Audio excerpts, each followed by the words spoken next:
You want the hood open or? Be easiest to hear through the wheel though. All right.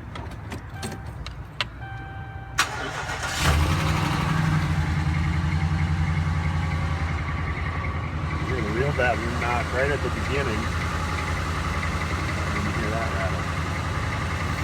The colder it is, the worse it gets. So we had those like -13 degree days last winter. Well, I just went through this the last 2 weeks with another truck. Same kind of noise. The guy had an extended service contract through GM, through Vehicle One, even though it was a Dodge.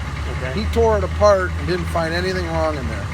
And the guy had to pay because I couldn't make a claim against the warranty company. And I told him, I said, look, and I even brought the inspector out. I remember this truck. I remember it from last year. Oh yeah. Yeah, we did the torque converter. Yep. Yeah, Chrysler told me to try torque.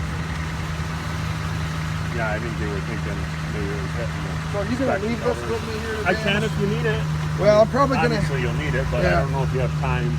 Well, here's what I'm going to do. I'm going to have to get our service manager involved in this. And then probably I don't have to a get coat, so I'm Chrysler. gonna head